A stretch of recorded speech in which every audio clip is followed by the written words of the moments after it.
Now, Cow, I think we haven't read the news in quite some time. I don't think it's good that we're so isolated. Hey, look, Minecraft Live finished 2 weeks ago. And what did they announce? Bundles of Bravery drop. It appears this has something to do with bundles, which if you go by me, have been around for maybe 2 years. And I guess Bravery refers to the hardcore mode in that lesser edition, which shall not be named. Yeah, we don't talk about that here. Well, that's been available on Java for quite some time. So it appears that the announcement of new things there are not so new. Okay, what else? Now the title says format changes. Mojang announced a shift in their update strategy, moving from one major annual update to 2 smaller updates each year. It would appear to me that if you bought a box of chocolate chip cookies, going forward, you would have to buy 2 boxes of chocolate chip cookies to get the same amount of cookies that you used to get in 1 box of chocolate chip cookies. Assuming that the price of each box of cookies would be halved, then I guess it's a sort of wash. Which provides a perfect transition to remind our faithful viewers that this episode is brought to you by the kind people at Riri's Cookie Cutter Clumps. Riri's Cookie Cutter Clumps. 1 gator egg in every box. Okay, what else? Now look here, something called Pale Garden Biome. It says here a new biome called the Pale Garden will be added. The new biome will be characterized by a desaturated sky color and a new tree species. The biome features grass blocks, pale moss, and trees with hanging moss. What? What the jumping Jehoshaphat? Oh no! Cow, this is certainly bad news. The faithful viewers among you will have noticed, and that means both of you, that in a previous episode, we called for the end of the mob vote. And now Mojang has eliminated the mob vote, and now look here where we are. We're in a bayou, and Mojang has added something called the Pale Garden. Between you and me, the pale moss and trees with hanging moss looks an awful lot like a bayou. The gossip is already beginning. Cow, you and I, we are Mojang plants. We have secret connections to Mojang, and we know what they're gonna build before they build it. Cow, we're gonna have to pack up our rainbow sprinkles and get the pumpernickel out of this biome. I'm sorry, Cow, but all this talk of rainbow sprinkles and pumpernickel is reminding me that I'm having very low blood sugar. It's important that we quickly separate ourselves from any evidence, lest viewers start to notice that we become canceled. I can see the headlines now. Undercover Mojang plants who secretly gave hints about the upcoming Minecraft Live 2024 features are running for the hills. Cancel them now. Now only the most retentive among you will have remembered we talked about the possibility of putting Cow on the back of a raft and pulling a raft with chests behind us. And look here, it works. That's quite amazing. And this weather is quite dreadful. I hope it doesn't portend ominous things to come. It's not like we could scrub ahead on a timeline and find out. I would never.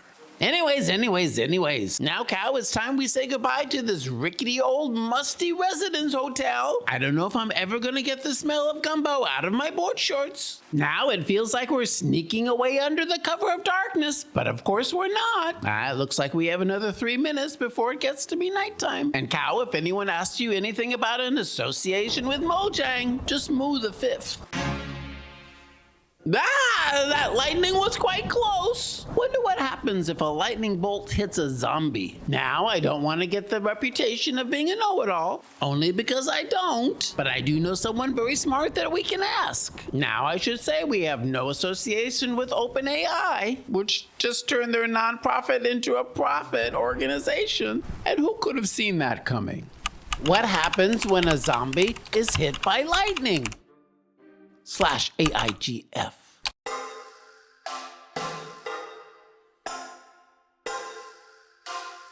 The internet is full of incorrect information relating to zombies turning into giants when hit by lightning. In reality, nothing happens as a result of such an occurrence. Giants? Now that would be fun to see, but nobody needs that. And I'm not talking about Barry Bonds' association with performance-enhancing drugs during his career with the Giants.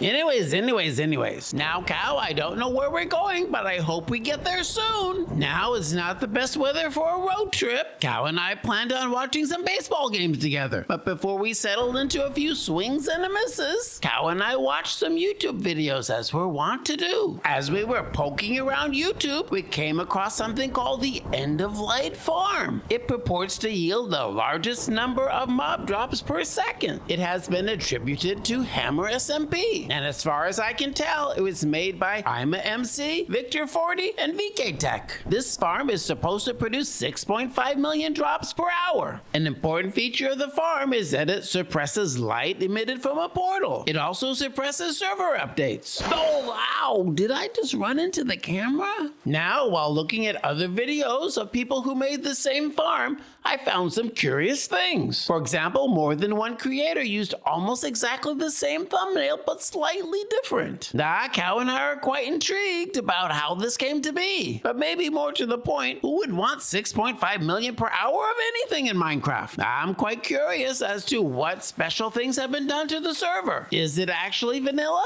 Or is it running in sort of a void world? Now, it doesn't really matter, but we are quite curious. That is to say, we're curious about how they managed to pull off this amazing feat, but we're not curious enough to have any of that in our world. Sometimes I have 3 or 4 leads, and I wonder if that's too many. The most observant among you will know that I usually trade until I have about 1 stack of golden carrots, and then that's it. Did I just walk into a nitwit convention? Yeah, now this one looks like the keynote speaker. Nothing personal. Anyways, to be honest, watching YouTube today made Cow and I feel a little alienated, so then we switched to the Dodgers pregame show. And there was a story about Otani, who's doing quite well, and his interpreter, who was doing quite well stealing Otani's money for his gambling habit, until that came to a crashing end. So then Cow and I changed channels, and we watched The Real Housewives of Orange County. And therein, one of the house husbands is accused to have been somehow involved with the interpreter. And it was about this time that I started to feel a little dizzy. Now it seems like we live in a very strange time, and Minecraft is of course a morally ambiguous world. I think for some time now we're getting glimpses of wealth disparity and overconsumption, which leaves Cow and I with a single question, and that of course is, what is this spooky place and does anyone live here? Now is broad daylight and Cow and I are already getting the chills. We never met a mystery we didn't want to solve, but I'm gonna save this one for another day. Cow and I need to find a place to set our spawn, and I don't think that looks like a very hospitable place. Just saying. Now, while I'm thinking of it, to put a big brass Chanel button on our topic of overconsumption, I would propose that it's best that we are aware of the role of social media and advertising in shaping our consumption habits. Perhaps we can be influenced to buy more than we need. Now, in IRL, overconsumption definitely has an environmental impact, economic implications, and unwelcome effects on personal well-being. And well, in Minecraft, there's of course server lag. Hey, now look here! A sort of dilapidated old factory. Now, as long as there aren't silverfish running around in the walls, I think this might be a good place for us to spend the night, Cow. Yeah, well, the most observant among you will have noticed that we have picked up I'm gonna call him a traveling companion. He's not much of a conversationalist. He keeps hemming and hawing over something, and I'm not sure what. Now, normally, if you want to lure a villager up a hill, during working hours, you put down a point of interest, and otherwise you can put down a bed. But because our traveling companion is a bit of a nit of the wit, he has no interest in POIs. Therefore, such as and so forth, I'm gonna have to wait till it gets a little bit darker, and then I can lure him into the building with beds. Now, I don't know if anyone has been here for quite some time. It looks a bit run down and abandoned. Anyways, I've been thinking of the items left on my to-do list. The first and most important, of course, is to get Cow into the factory. One never knows with Cow, but I think he won't be a problem this time. And the second item, which I am dreading, is to lure Nipsey Whittle up the hill with beds. The cleverest among you may expect me to put in a time-lapse here. I would never.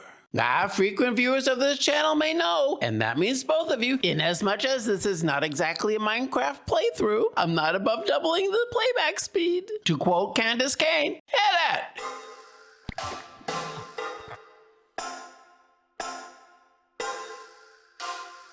And done. Now I'm gonna check on Cow, and maybe just this once it would be a good idea to sleep through the night. Hey Cow, you look warm and cozy. Sleep tight and don't let the bedbugs bite. Now the sleeping accommodations don't seem ideal, but my chances of waking up with dry toes seems to have improved. Good night, Cow. Good night, Nipsey.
Well, hey, are you ever woken from dreams by your best friend who was a cow? It happens to me all the time. Even when I was young, I couldn't remember my dreams. And now I'm starting to wonder if Cow had something to do with that. Now, Cow, it seems we've woken up at an unearthly hour. And hey, look, how did Nipsey get on the floor? That seems quite uncomfortable to me. And now I must ask, no offense, Cow, did you have something to do with that? Now, I didn't really think so. I hope you will accept my heartfelt apologies. And with those being said, we have a very big day today, but sadly, we've also run out of time. So with Cow's bone-chilling separation anxiety notwithstanding, it's time for us to say our goodbyes. Goodbye, happy trails. Hasta la vista, baby. Bis später. Tot ziens. Tot so.